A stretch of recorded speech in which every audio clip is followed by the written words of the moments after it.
Processing pump సమర్పించు నేలతల్లి కార్యక్రమానికి పునఃస్వాగతం.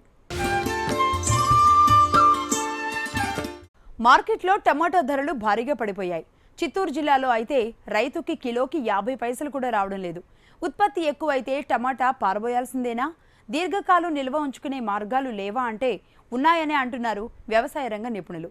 ప్రాసెసింగ్ పెంచడం ద్వారా రైతుకు ఆదాయాన్ని కల్పించడంతో పాటుగా ఉపాధి అవకాశాలు కూడా పెంచవచ్చు అని సూచిస్తున్నారు. దేశవ్యాప్తంగా ఉత్పత్తి అవుతున్న టమోటాలో 35% తెలుగు రాష్ట్రాలే ఉత్పత్తి చేస్తున్నాయి. 3 లక్షల హెక్టార్లలో టమాటా సాగు చేస్తున్నారు ఇక్కడి రైతులు. హెక్టార్కు 30 టన్నుల ప్రకారం 90 లక్షల టన్నులు ఉత్పత్తి చేస్తున్నారు. ఈ సీజన్లో ఒకేసారి అత్యధిక పరిమాణంలో టమాటా ఉత్పత్తి అవుతోంది. టమాటాను దీర్ఘకాలం నిల్వ చేసే సౌకర్యం లేకపోవడం వల్ల రైతులు తమ ఉత్పత్తుల్ని నామమాత్ర ధరకు విక్రయిస్తున్నారు. సరైన ధర లేదని సరుకు పొలంలోనే వదిలేసే రైతులు కొందరైతే మార్కెట్కు తీసుకెళ్లి వదిలేసే వాళ్లు ఇంకొందరు. అనుకున్న ధర రాక రైతులు నష్టపోతున్నారు.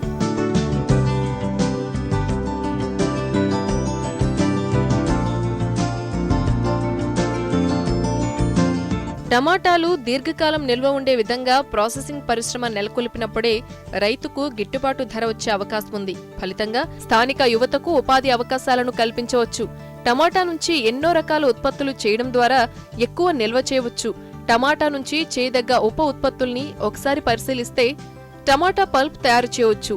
టమాటా సాస్, టమాటా కెచప్ తయారీ పరిశ్రమ. ఈ పరిశ్రమలను రైతులు సొంతంగా గాని సహకార సంఘాలుగా గాని ఏర్పడి పెట్టుకోవచ్చు. టమాటా ఉత్పత్తులని ఇప్పుడు అనేక ఆహార పదార్థాల్లో తయారీలో వాడుతున్నారు. ఈ ఉత్పత్తులని వివిధ మార్గాల ద్వారా మార్కెట్ చేసుకోవచ్చు. ఉత్పత్తి చేసిన ఉత్పత్తుల్ని 6 నెలల నుంచి ఏడాది వరకు నిల్వ చేయవచ్చు. టమాటా ఒకేసారి మార్కెట్లోకి రావటం వల్ల, డిమాండ్ లేకపోవటం వల్ల రైతులకు సరైన గిట్టుబాటు ధర లభించకపోవటం ప్రతి సంవత్సరం మనం చూస్తున్నాం. ఈ సంవత్సరం కూడా ఇప్పుడు కేజీ ₹10 అమ్ముకోవాల్సిన దుస్థితిలో టమాటా రైతులు ఉండటం నిజంగా బాధాకరమైన విషయం. 1 ఎకరాకు వాళ్ళకు సగటున 60,000 ఖర్చు అవుతున్నప్పుడు కేజీ రూపాయి ప్రకారం అమ్మినా కూడా వాళ్ళకు వచ్చేది 30,000 రూపాయలు మాత్రమే. అంటే కనీసం 1 కేజీ ₹5 తగ్గినప్పుడు ఖచ్చితంగా రైతులు నష్టపోతారనేది అందరికీ తెలిసినటువంటి విషయమే. దేశంలో మన తెలుగు రాష్ట్రాల టమాటా మొత్తం ఉత్పత్తిలో 35% జరుగుతున్నది. దేశం మొత్తం ఉత్పత్తిలో తెలుగు రాష్ట్రాల పంట పరిమాణం 35% అన్నమాట. ఇంత ఎక్కువగా ఉత్పత్తి జరుగుతున్నప్పటికీ ఈ రైతులను రక్షించటానికి, ఆర్థికంగా ఇబ్బంది పడకుండా ఉండటానికి తగిన చర్యలు ప్రభుత్వాలు తీసుకోవాల్సిన అవసరం ఎంతైనా ఉంది. ఇక రైతుల పరంగా చూస్తే ఈ రైతులు ప్రధానంగా వారు ఈ సీజన్లో ఎప్పుడైతే పంట ఎక్కువగా వచ్చి డిమాండ్ తక్కువగా ఉంటుందో అలాంటి సీజన్లో టమాటా పండే ప్రాంతాల్లో అక్కడ స్థానిక యువతను ప్రోత్సహించి టమాటా ప్రాసెసింగ్ పరిశ్రమలను నెలకొల్పే విధంగా ప్రభుత్వాలు ప్రోత్సహించాల్సిన అవసరం ఎంతైనా ఉంది.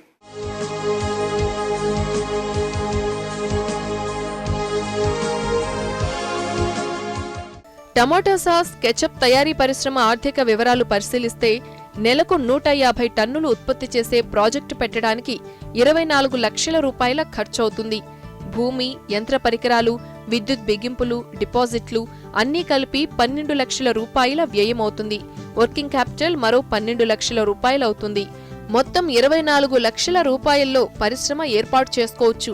అయితే ఈ పరిశ్రమ ద్వారా ఏడాదిలో 1,20 లక్షల రూపాయలు, అమ్మకాల ద్వారా దాదాపు 28 లక్షల రూపాయల ఆదాయం పొందవచ్చు. టమాటా ప్రాసెసింగ్ పరిశ్రమను తీస్తే టమాటా పల్ప్ ఇండస్ట్రీ అనేది ఒక ప్రధానమైన ఇండస్ట్రీ.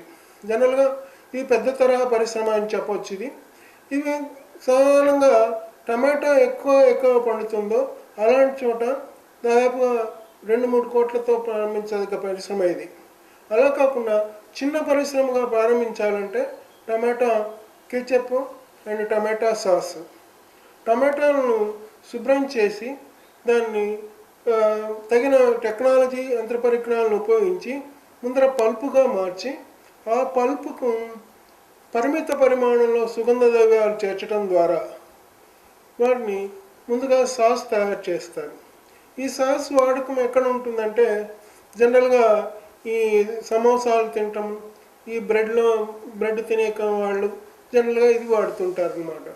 జనరల్గా ఇది 500 గ్రాముల బాటిల్స్లోను లేదా 150 గ్రాములు పౌచీల్లోనూ తయారు చేసి మార్కెట్ చేసుకోవాల్సి ఉంటుంది. అదే టమాటో కెచప్ అయితే సుగంధ ద్రవ్యాలతో పాటు దీనికి స్టార్చ్ కింద మొక్కజొన్న పిండిని కూడా చేర్చి తయారు చేస్తారు. కాబట్టి దీంట్లో సుగంధ ద్రవ్యాలు అధిక పరిమాణంలో ఉంటాయి కనుక దీన్ని టమాటా కెచప్ అంటారనమాట. ఈ టమాటా కెచప్ను సాధారణంగా ఆధునికమైనటువంటి ఆహార పదార్థాలు తినటం కోసం దీన్ని వాడుతుంటారనమాట. ఈ పరిశ్రమలో టమాటా మాత్రమే కాకుండా మిగతా ఉత్పత్తులు కూడా ప్రాసెస్ చేయవచ్చు. రైతులు సైతం కొంత ఆలోచించాల్సిన అవసరం ఉంది. కేవలం పంట సాగునే నమ్ముకోవడం కంటే ఉప ఉత్పత్తుల తయారీ ప్రారంభిస్తే అనూహ్యమైన ఫలితాలు రాబట్టుకోవచ్చు.